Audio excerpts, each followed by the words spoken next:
अस्सलामुअलैकुम बीकॉम की पलटन। तो मतलब कैसे हो यार, मतलब आज मैं डेप्रिसिएशन 2020 प्राइवेट रेगुलर को सॉल्व करवा देते हैं हम। और साथ साथ मैं आपको ये बात कहना चाहती हूँ कि बहुत बहुत शुक्रिया तहे दिल से कि 300 सब्सक्राइबर्स मुकम्मल हो चुके हैं अल्हम्दुलिल्लाह। बस do support me and my channel ताकि मैं बेहतरीन से बेहतरीन पप्पू से पप्पू किस्म की ना वीडियो बना सकूँ। और एक बात ये कहना चाहूँगी कि पहले बोलती थी मिस और मैम, अब ना मेरे इतने ढेर सारे स्टूडेंट्स हो गए हैं कि वो सब मुझे मैम कहते हैं। It feel so good. तो बच्चा पार्टी अब स्टार्ट करते हैं। Now I will call you बच्चा, ठीक है बच्चा पार्टी। तो अब यहाँ पर सबसे पहले मेन जो काम है कुछ ऐसा है कि ये जो क्वेश्चन है उसके अंदर जितनी भी डिटेल मौजूद है ट्रांजैक्शंस की, वो अहमद एंड कंपनी है या कॉर्पोरेशन की, उनकी तमाम तरह ट्रांजैक्शन की डिटेल है जिसमें रिक्वायरमेंट में कुछ ऐसा है कि हमें रिकॉर्ड करनी है अबव ट्रांजैक्शन एंड शो करना है तमाम तरह नेसेसरी कंप्यूटेशन।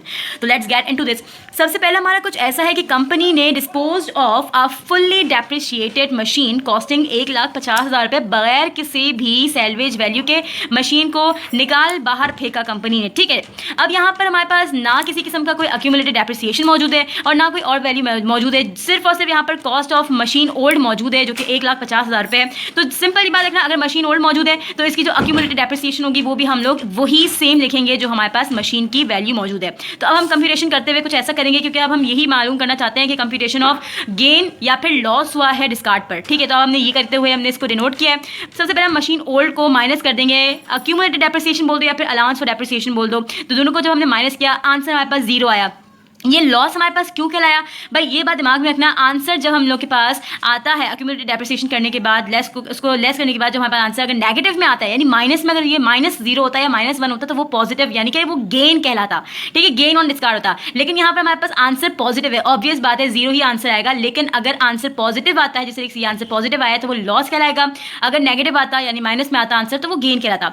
डायरेक्ट जो हम कंप्यूटेशन करते रहेंगे साथ ही साथ उसकी जनरल जर्नल में एंट्रीज भी पुट करते रहेंगे। तो अब हम यहाँ पर जनरल जर्नल में क्या लिखेंगे, डेट पर्टिकुलर्स, रेट, डेबिट और क्रेडिट का इसका कॉलम बनेगा। सबसे पहले दिमाग में रखना कि अक्यूमुलेटेड डेप्रिसिएशन या फिर अलाउंस डेप्रिसिएशन हमेशा डेबिट साइड पर आता है और मशीन ओल्ड जो होती है वो हमेशा क्रेडिट साइड पर आती है। मैं हमेशा ये बात बताती हूँ, ठीक है। वो सब हमारे पास कंप्लीट करने के बाद हम यहाँ पर लिखेंगे to record the loss on discard. हमें पता चल गया तो हम यही लिखेंगे to record the loss on discard. अब then let's move on to the second one. यहाँ पर दूसरे पे कुछ ऐसा लिखा हुआ है कि हमने कंपनी ने पुरानी मशीन या फिर इक्विपमेंट को बेच दिया 1,80,000 रुपये में, ठीक है। सोल्ड एन ओल्ड मशीन, ठीक है। जब उस टाइम पे इसकी मशीन की जो कॉस्ट थी वो थी 4 लाख रुपए, उसको बेच दिया कंपनी ने 1,80,000 रुपए में। उसकी अक्यूमुलेटेड डेप्रिसिएशन जो थी कंपनी अपना मशीन की वो थी 2,50,000 रुपए।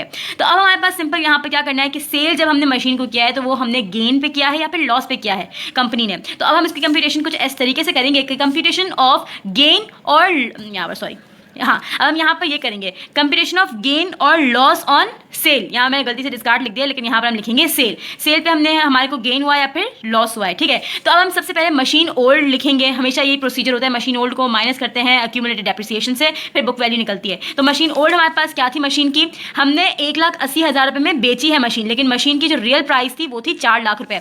तो मशीन की जो प्राइस ओल्ड यानी कि मशीन की जो प्राइस थी वो 4 लाख रुपये थी, वो हमने लिखी। इसमें हमने लेस कर दिया अक्यूमुलेटेड डेप्रिसिएशन जो हमारे पास सवाल में ही मौजूद है।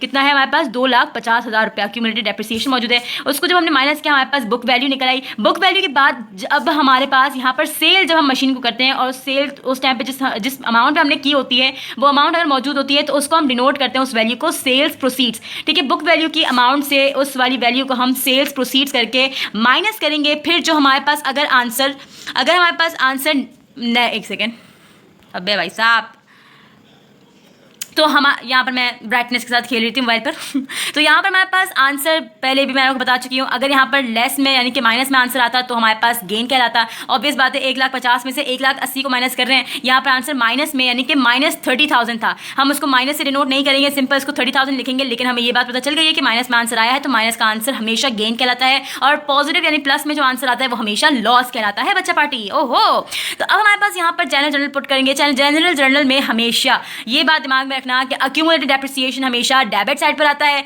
सेल्स प्रोसीड्स वाली भी जो वैल्यू होती है वो भी हमेशा डेबिट साइड पर आती है। मशीन ओल्ड हो गया और गेन हो गया वो हमेशा क्रेडिट साइड पर लिखा जाता है, ठीक है। इस बात को दिमाग में गांठ बांध लो, ठीक है। एक अदद ना अपने पल्लू के साथ बांध लो, अपने कपड़ों के साथ लगा दो कि भाई जो भी होता है गेन हमेशा क्रेडिट साइड पर आता है, लॉस हमेशा डेबिट साइड पर आता है। खैर आगे चलते चलते हमें पता चलता रहेगा कि कौन सी चीज़ कौन सी साइड पर आती है। तो यहाँ पर इतना हमने कर लिया। अब हम इसकी डिनोट करेंगे इसको कि हमने रिकॉर्ड किया है गेन ऑन सेल्स। ये डिस्कार्ड क्या सोच के मैंने लिखा है यहाँ पर, गेन ऑन सेल हुआ है, ठीक है। अब मैं आपको ये बात बताती चलूँ कि बाकी बहुत ढेर सारे मैं सवाल करा चुकी हूँ, उसका भी लिंक आपको डिस्क्रिप्शन में मिल जाएगा। जो सवाल अगर आपको नहीं भी मिलते, अगर मैं डिस्क्रिप्शन में नहीं भी डालती तो आप इसकी प्लेलिस्ट देख सकते हो, प्ले लिस्ट में भी मौजूद है सारे के सारे सवाल। तो अब हमारे पास यहाँ पर जो है तीसरा वाला को क्वाइट ऐसा है कि स्टार्टिंग में उसमें हमारे को स्ट्रेट लाइन मेथड के तहत हमारे को डेप्रिसिएशन एक्सपेंस निकालना है। इसके बाद हमारे को कंप्यूटेशन करना है कि हमने जो अपनी मशीन को जो हमने एक्सचेंज किया है वो गेन पे किया है या फिर लॉस पे किया है। तो सबसे पहले देखो क्वेश्चन पढ़ लो इसको। थर्ड वाले में कुछ ऐसा है कि मशीन की जो कॉस्ट थी वो 2,60,000 रुपये थी, उसकी एस्टिमेटेड लाइफ थी 5 साल, जबकि उसकी स्क्रैप वैल्यू थी वो 10,000। कंपनी ने इस्तेमाल किया salvage value of ₹10,000 was depreciated. अच्छा तमाम तो डेप्रिशिएट हुए थे स्ट्रेट लाइन मेथड के तहत 3 साल के लिए। At the end of third year it was exchanged. अब इसके मतलब 3 साल इस्तेमाल कर लेने के बाद, सब कुछ कर लेने के बाद हमने मशीन को एक नई मशीन के साथ एक्सचेंज कर लिया।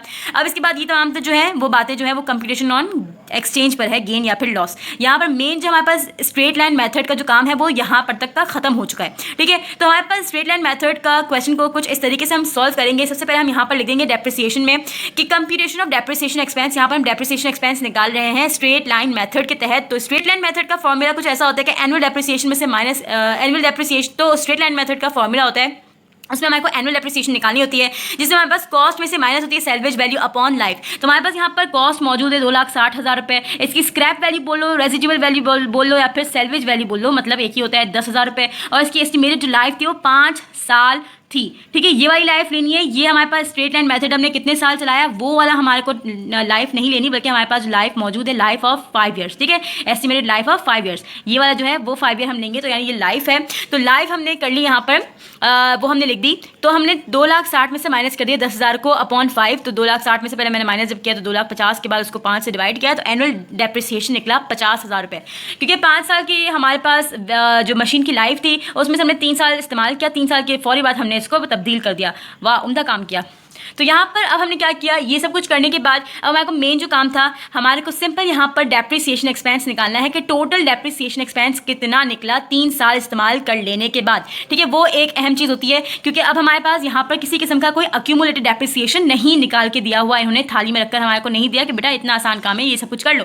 तो अब हम क्या करेंगे, यहाँ पर डेप्रिसिएशन एक्सपेंस के तहत अब हम क्या करेंगे, एनुअल डेप्रिसिएशन हमारे पास 3 साल हमने अपनी मशीन को चलाया, तो हमने 3 साल का हमने यहाँ पर एक कॉलम बना दिया, 1 ईयर 2 ईयर 3 ईयर। कॉस्ट हमारे पास जो मशीन की थी वही हमने सारी की सारी पुट कर दी। डेप्रिसिएशन एक्सपेंस हमारे पास एनुअल डेप्रिसिएशन जो निकला है वो हमने 50,000 रुपये लिख दिया, ठीक है। अगर मैं करती हूँ सिंपल यहाँ पर ईयर कॉस्ट और डेप्रिसिएशन एक्सपेंस को भी लिख के अगर मैं करती तो भी मेरे पास डायरेक्ट आंसर आ जाता।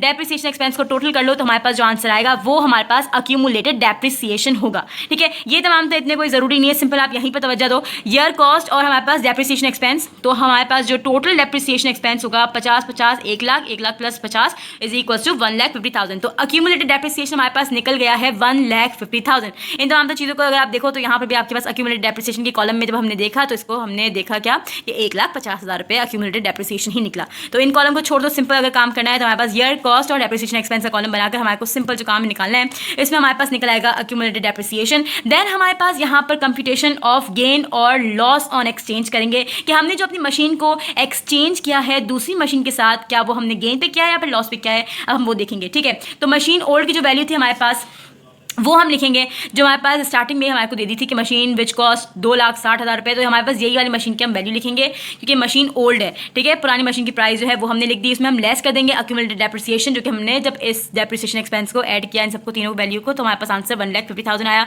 माइनस करने के बाद आंसर आया 1,10,000 रुपये, जो कि बुक वैल्यू कहलाएगा। अब हमारे पास इसी के अंदर मौजूद है trade and allowance. Trade and allowance 1,46,000 का है, वो अब हम माइनस कर देंगे। उसके बाद हमारे पास आंसर नेगेटिव में आता तो वो गेन होता, पॉजिटिव में आता तो वो ऑब्वियस बात है वो लॉस कहलाता। गेम हमेशा दिमाग में रखना, जब हमारे पास कंप्यूटेशन करने का टाइम आता है तो एक्सचेंज में हमेशा 2 किस्म की हमारे पास कंप्यूटेशन होती है। एक तो हमने गेन निकाला, उसके बाद हम निकालते हैं कैश पेमेंट, ठीक है। कैश पेमेंट का हमने फॉर्मूला बनाते हुए क्या करते हैं कि मशीन न्यू जो थी हमारे पास वो आपके पास यहाँ पर लिखी हुई है कि मशीन न्यू जो हमने एक्सचेंज की उसकी प्राइस थी 3,60,000 रुपये।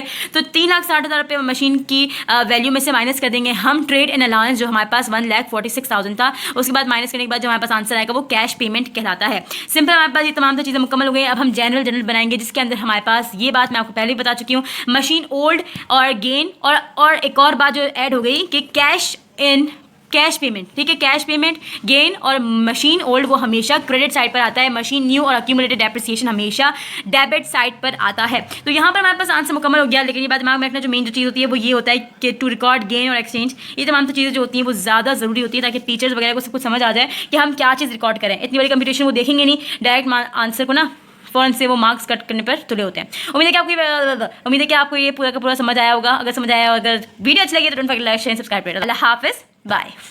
मुंह मेरा हकला गया है इतना एक साथ समझाकर, बाय।